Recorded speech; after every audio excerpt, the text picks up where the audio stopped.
Hey everybody, hi, Sarah Batchelor here, the Neuro-Spicy music teacher, and, well, I've been kind of on and off the last few weeks with my social engagement because I've been incredibly overwhelmed.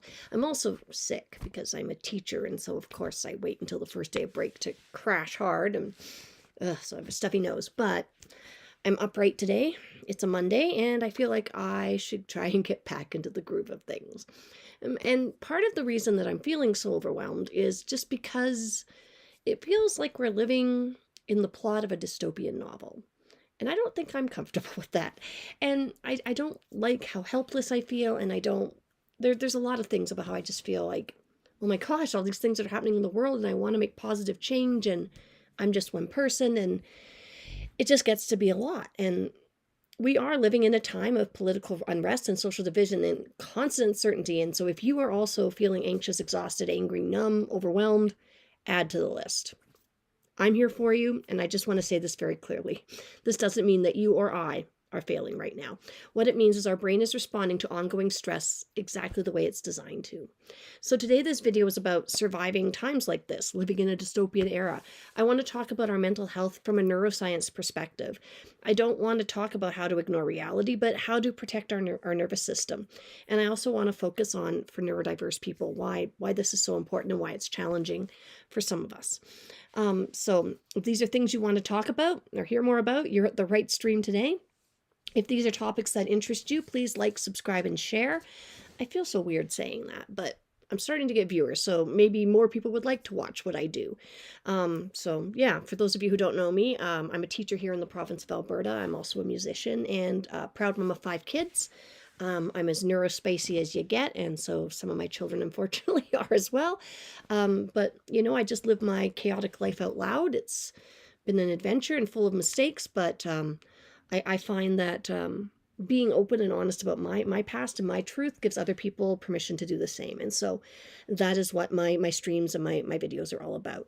Is about educating people about what's going on around them from my perspective, from where I sit in the world, and also to make you feel like maybe you're not so much of a hot mess, because I think I'm the captain of the struggle bus right now, or the captains of buses, I don't know. But let's start by talking about our brains. So, when society feels unstable, our brains tend to, of course, my computer's like, let's do an update. No, let's not. Our brains tend to treat situations like we're living through as an ongoing threat, especially when the news never stops. So, from a neuroscience perspective, perceived danger activates the body's stress systems, the sympathetic nervous system, and the HPA axis, which release stress hormones like cortisol. Right? So over time, this chronic stress changes how our brain actually functions. So it's not so much that it makes it harder, it actually changes how we process the world. So an important thing to note is the amygdala, which they kind of point to it, like I'm pointing at my screen.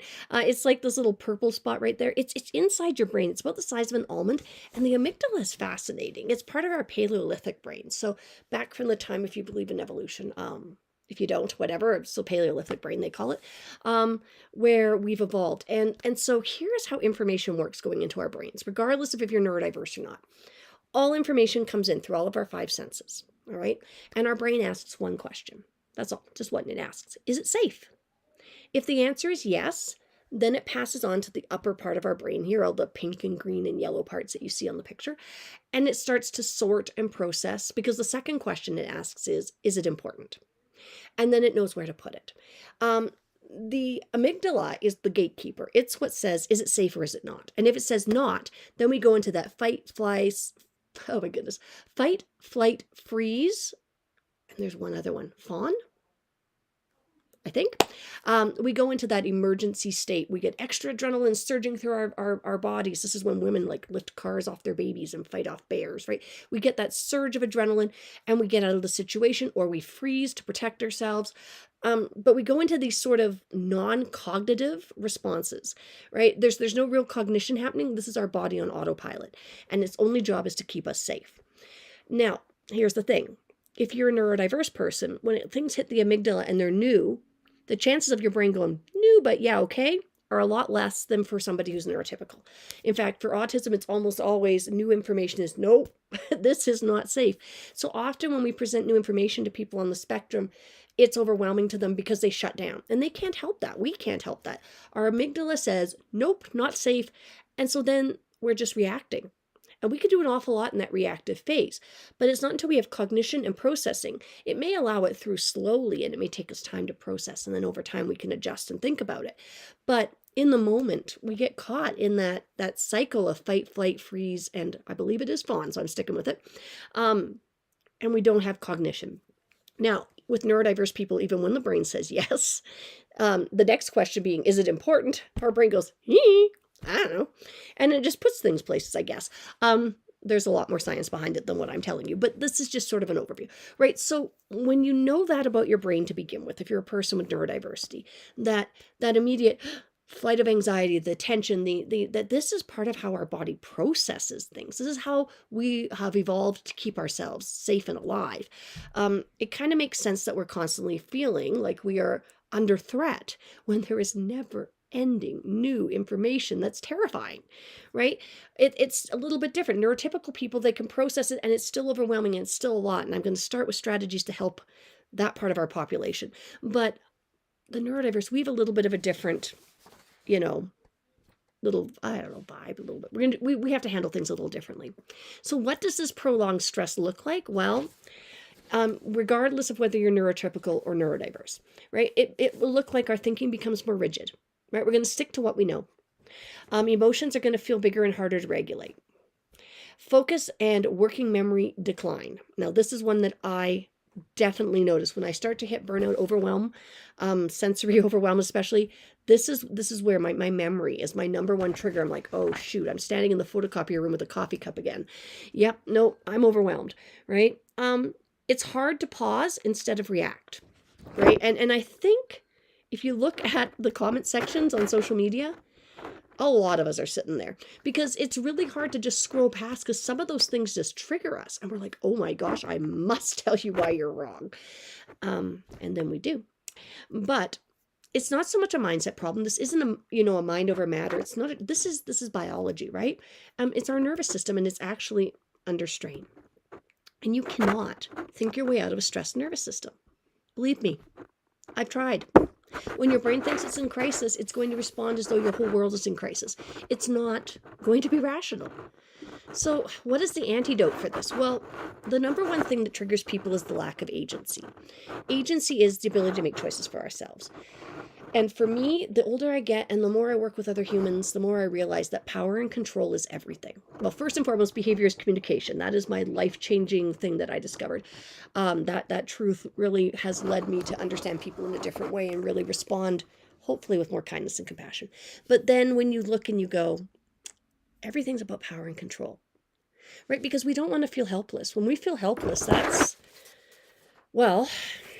what do you do when you feel helpless? You try to regain control, right? So what is the antidote to this? Well, we can identify one or two actions that are aligned with our values. We can find small things that we can focus on rather than focusing on the whole. Look at what we can control today. And if that's still overwhelming, what can you control right now in this minute? Right? Someone once told me, I think it was in an AA meeting, honestly, that looking forward is anxiety, looking backwards is depression. But if you want peace of mind, you have to stay in the moment.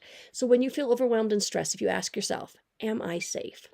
And am I safe right now, right in this very moment? Right? Do I have everything I need? And the answer is yes, then you're fine, right? It's when you start thinking ahead and looking behind that things get to be overwhelming, right? And so sometimes just that check-in, am I safe right now? Like, don't even think 2 seconds ahead. This second, sitting here on my bed, streaming with teenagers taking my living room apart downstairs with the PS5. But we're safe, right? It's good, right? I can relax a little bit. And release responsibility for outcomes you can't influence. At least not influence alone, right? At some point, you have to give yourself permission to say, you know what, this is bigger than me. I've done my part, right? But when we feel that we don't have any agency, any choice, any power in the situation, we feel helpless, right? And for those of us who are neurodiverse, I really, and for those of you who aren't, needing more support right now doesn't mean you're regressing, right? So even for neurotypical people, if right now just feels like it's a lot, dude, it's a lot. You're right. The environment is a lot. We are living in unprecedented times, right? There's Okay, maybe we're not. I mean, I've been listening to Hamilton on loop, and maybe we're not listening. But we're living in times that are completely foreign to our experience, right? When we're thrown into political upheaval and things. But for those of us with neurodiverse needs, we may find that some of our other issues with stimming and with social engagement or social battery, all of those things are way less than we'd expect them to be. We can't count on ourselves to be there for ourselves and others the way that we normally would. And we need more support. And when you've been independent and not needed support for some of those issues, it's really humbling to have to look at your spouse and go, you know what, dude, I'm help. Right? I know I've always been able to keep up with these tasks around the house. I have. I've done pretty good, but the last 3 months, you've seen the mess, right? Like, I'm not lazy, or I'm not, help, right? Maybe it's okay to admit to ourselves first, right? Okay, yeah, we need some more help, and then find safe people who can support us, right? Needing more support does not mean you're regressing. It means the environment is objectively demanding. I just need you to remember that, right? Because when we're neurodiverse, we also have this fun thing called justice sensitivity. A lot of us do. Not all, right? Because there's nothing that's all. But I always thought I had an overdeveloped sense of justice just because of how I was raised. My mom's been very active as politically and socially and that sort of things. My father was in politics. Oh, not my father, my grandfather. And so I've sort of always been around these conversations, right? What's fair, what's unfair, what's just, what's unjust. And so it's always resonated with me really strongly. Like, honestly, you talk to kids, right? The biggest thing that pisses kids off is when things are unfair. Right? Like, I'm telling you, it's a losing battle if kids think things are unfair, because we have this sense of justice within ourselves, how the world should make sense, what is right, what should be happening, and what isn't, right? And when we are facing, all of this uncertainty and all of these injustices around us, like, I live in the province of Alberta, and the injustices I'm thinking about are awful, but when I'm looking south of the border at the States, as I'm shuffling through my notes here, really honestly, like, I don't know what I would be doing if ICE was in my neighborhood, right? Like, I just, the whole, it's overwhelming, right? And that's where we are, right? So, although it's common to us, it's not us being dramatic or being too sensitive. It's rooted in a brain process of fairness, empathy, and threat. So research shows that neurodivergent people have heightened sensitivity to injustice, strong internal moral codes, and a low tolerance for hypocrisy or harm to others. When something feels unjust, especially when vulnerable people are affected, the nervous system for neurodiverse people is react as if there's actually a real threat occurring for them. So during political unrest, what does this look like? Well, it can look like moral violations activate threat and salience networks. Chronic stress reduces the brain's ability to disengage. For neurodivergent brains prone to hyperfocus or emotional intensity, this effect is amplified, right? So you know how we get onto our hyperfocus and we go down these rabbit holes, and often it's very, very healthy. You need to monitor that though, right? Because when it starts to impact your daily life in a negative way, then you need to take a step back and look at, is this an interest that I really need to be pursuing right now? Or is this something that I need to take a step back from? Hyperfocus versus rumination are very different things, right? Like, we all know those racing thoughts we have in our brain, right? And that we can't shut off. And that's the rumination, right? Hyperfocus is that intense interest and drive to find something out and to be engaged in. Rumination is simply, it's we're just playing things on repeat.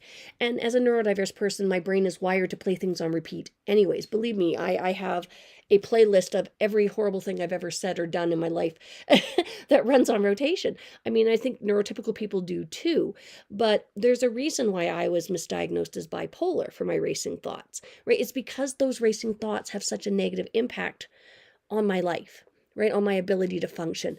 It's an impairment. It's beyond just I'm thinking and I'm overthinking, right? It's rumination, and that in itself is not healthy at all, right? When I feel like I'm responsible to constantly speak up, and that's something clearly is a trigger for me, because I've often, the quote that, and I'm paraphrasing, something along the lines of compliance is the same as consent, right? If you don't say something, you are saying yes to what the oppressor is doing. That has sat in my heart for a long time since I was very young. I've always felt if I can do something, I should do something, right? And I should, but not to the point where it is damaging to me, right? Like when we do first aid, when you take a first aid course, the first rule of first aiding is you can't put yourself in danger, right? You have to protect yourself first. And I think when we're talking about political engagement and things like that, that's a good rule, right? Really look at the situation, try to be objective.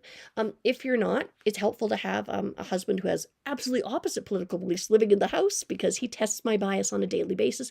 And I appreciate that because I don't want my mental health to suffer like it has been, or more so than it has been, because I've certainly been to way darker places. The strike and all, there's a lot of things that have added to where I am with my mental health right now. But this desire to make the world a better place for my kids and for myself is definitely driving a lot of my feelings, decisions, and the way I'm spending my time, right? So externalizing executive function with timers, lists, and body doubling. What's body doubling? Well, that is saying I'm going to do this activity while you do that activity, and then at the end of the time we're both going to stop. Right? There's a really cool app. It's called FocusMate. It's not really for this conversation, but I'm going to give them a plug. It's like Zoom blind dating for getting stuff done. So like I use it for cleaning, I use it for marking, I use it for non-preferred tasks. You sign up for like a 15-30 minute session. It matches you with someone. You just log in and you're like, hi, I'm so-and-so and this is a task I'm going to do today. And they're like, hi, I'm so-and-so and this is a task I'm going to do today.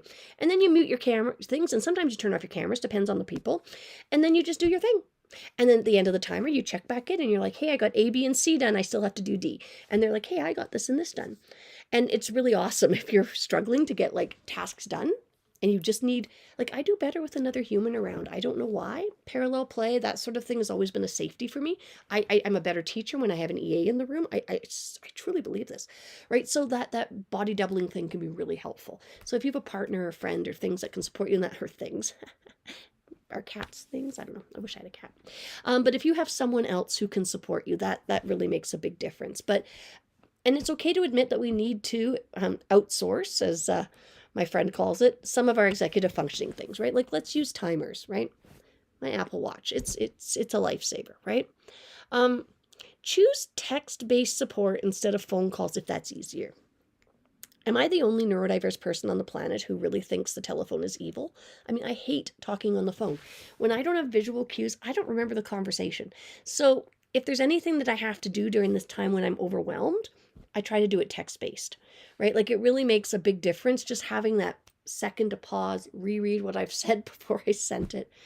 Yeah, everybody needs that in their lives at sometimes, right? But, you know, from a neuroscience perspective alone, like the moral violence activates these threat and salience networks, right? So we are already working against biology. Our body is actually making us feel like we are under threat, even though the threat is on the other side of a TV screen or an ideology that's going to impact us. Like it's not like we're about to get injured physically in the moment, but it's just this impending sense of impending doom, I guess, is really what it is. And if you're feeling overwhelmed or angry or unable to let it go, that doesn't mean you lack resilience. It means you're wired to care very, very deeply. Right? We're hearing more and more about empathic states in people with neurodiversity, how well we pick up on the emotions of other people around us. Do you know who else does that really, really well? Trauma people who have experienced trauma. And I'm telling you, the treatments, the approaches, the ways we deal with trauma and the ways we deal with neurodiversity are the same damn thing. So let me amend this. This is not just for all the neurodiverse people. If you are somebody who is impacted by trauma, you may also be experiencing the same things that neurodiverse people experience right now. Congratulations. Welcome to the club. Happy to have you here. Sorry to have you here for those reasons. But the end of the day, the goal for all of us is not to care less.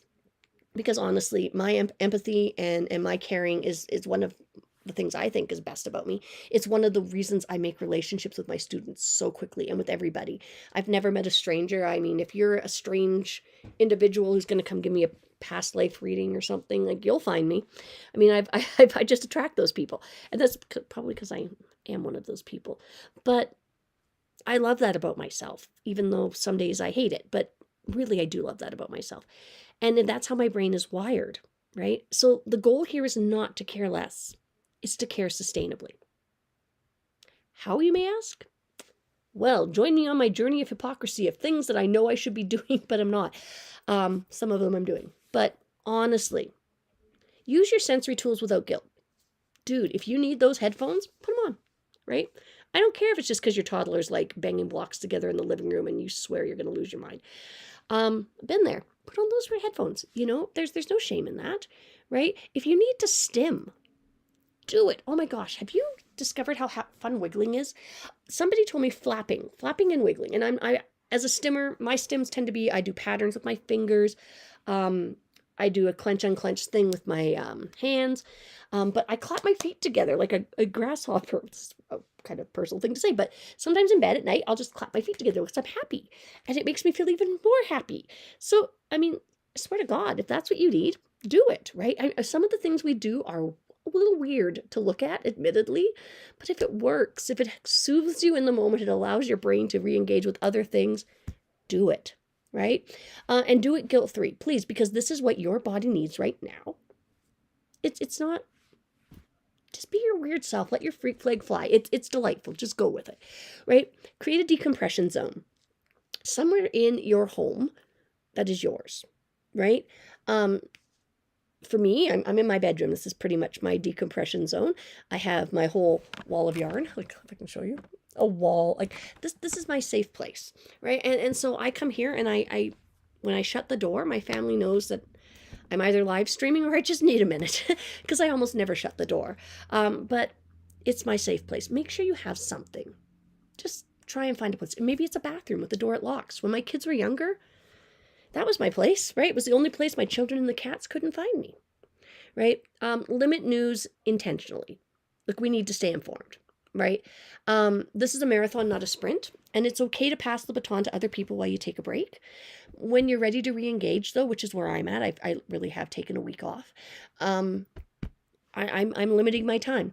Back when COVID first hit, and I noticed I was starting to get overwhelmed with this sort of thing. One of the rules I made for myself, because I don't know if you find, but rules help. I can't make habits, but I can make myself rules. And for some reason, I like rules and I stick to them. Rules like you never go up or down the stairs without something in your hands, right? That's how stuff doesn't get left everywhere. But I started having, I'd listen to the newscast while I was getting dressed in the morning, and that was it. The rest of my news I got from the clips and blips on social media and late night TV. And I was always well informed. If there was something I really needed to go and look up, I would go and look up. Right? If I want to know more about it, if I want to fact check, if I don't trust the angle. And I also get my news from different sources. I listen to CBC. I know I'm so woke, but I do. I get CBC News. And then I also listen to, what's the one out of Germany? Starts with a D. It might just be D News. Anyways, I listen to that one as well. Those are the two that are on my Google Home right now. And so I feel I get a little bit of an international taste of things. And then I also get, the more Canadian and woke, which aligns with me, perspective on things. Because CBC cares about people and so do I. So I don't see why that's a bad thing. Keep a minimum visible routine on hard days. So on the days where it really sucks and you're like, okay, what am I going to do? Well, I'm going to use dry shampoo when I get up instead of a shower. I'm going to, right? What are those fallbacks that you have in place? And with the dry shampoo thing, if you haven't done this already and you have long hair like me, clearly could probably use some dry shampoo today. Put a scrunchie around it and take off the lid and just put it on the shelf and leave it like that. That's one less barrier you have to get to. On that day when you really, really, really need to do something with your hair, like I should have before I come on here, taking off the lid might be one step too many for your brain that day. If the lid isn't on it, you just pick it up and go, right? The scrunchie's there waiting for you, right? Like, do those things in advance. It's also like prep for the hard days. Like, it's not like I have an emergency bad day kit, but I have those go-tos ready for me. I know when I have those days that I have that. I have the yogurt in the freezer. I've got, there's things I can grab and just go and I don't have to think, right? I've got my emergency pizza coupon because I know I'm not going to be able to make dinner for my children, right? Like, there's things that I save up for those days, right? Like when I can't. Somebody told me that you shouldn't should on yourself. I should have done that, right? And one of the ways I get around that, because I still do badly, is when I can, I do. So that when I can't, I don't have to feel bad about it, right? If I have the energy to pull something off, even if it means pushing a little bit, I get it done. Because then on the days that I really can't, less guilt, right? I can say, look, at least I did this, at least I did that, right? I don't know. Externalize executive functions. We've talked about that. I'm jumping all around. Yeah, and reduce social media volatility. So here's one of the things with social media. We create our own echo chambers, right? That's how algorithms work. They give us our own information back, like opinions and people who agree with us. This is very reassuring. It's not healthy for me. I need to see the other side. Also because I'm always trying to not stay a step ahead, but I want to stay informed, because if there's action that needs to be taken, my brain needs time to think and process and come up with creative solutions. But yeah, so on the days when I'm having a hard day, I scroll past those posts from those groups that I belong to just because I belong to them to see the other side. I don't comment there. I don't post there, right? But that's something that I do to protect myself, but I still have it available, right? Also, there's therapeutic things like typing out the comment and then not hitting submit. Done that with emails, right? You can say what you have to say, but maybe just don't send it, right?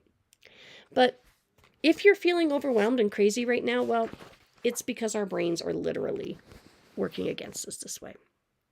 So, to wrap it up, because this was really the whole point, was to make you feel better about yourself, right?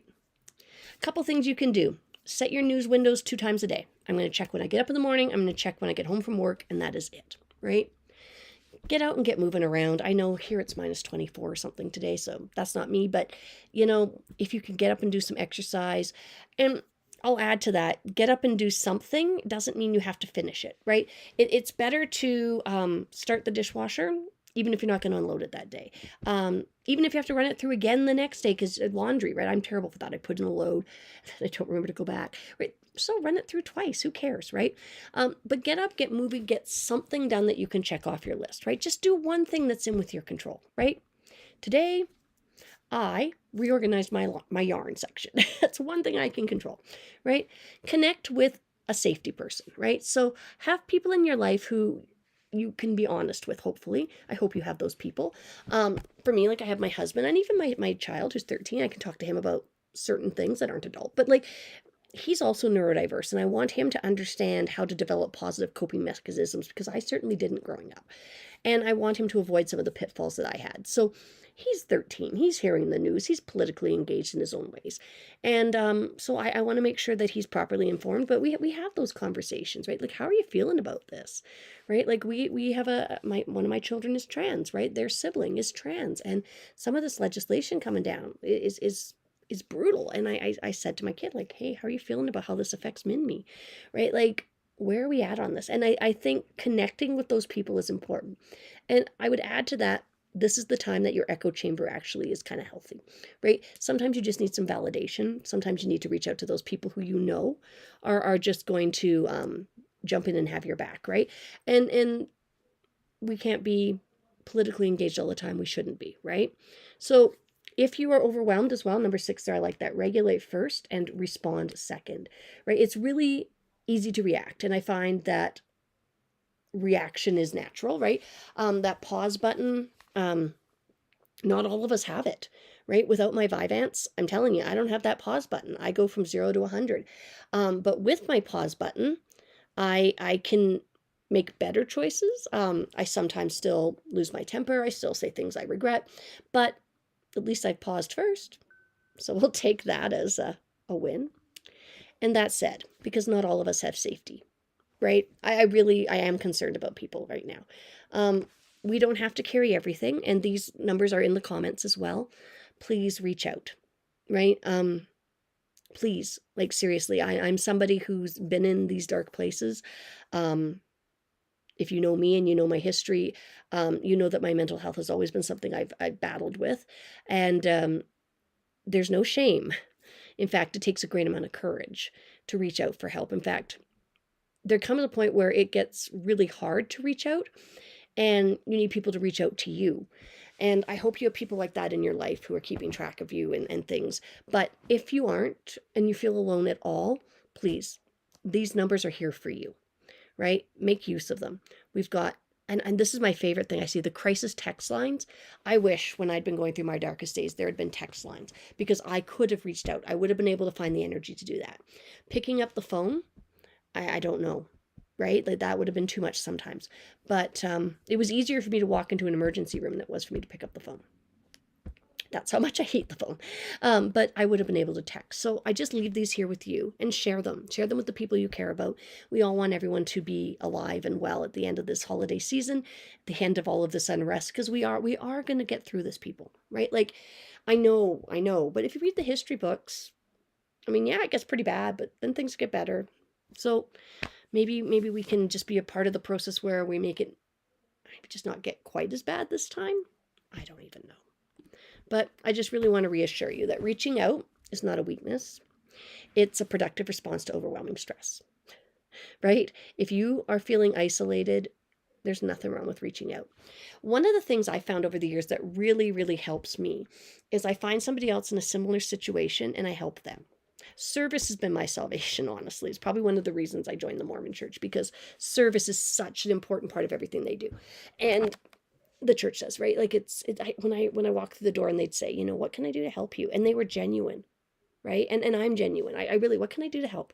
And I find by getting outside of myself, there's literally hope, right? If I can make it better for someone, well, eventually it'll get better for me too, right?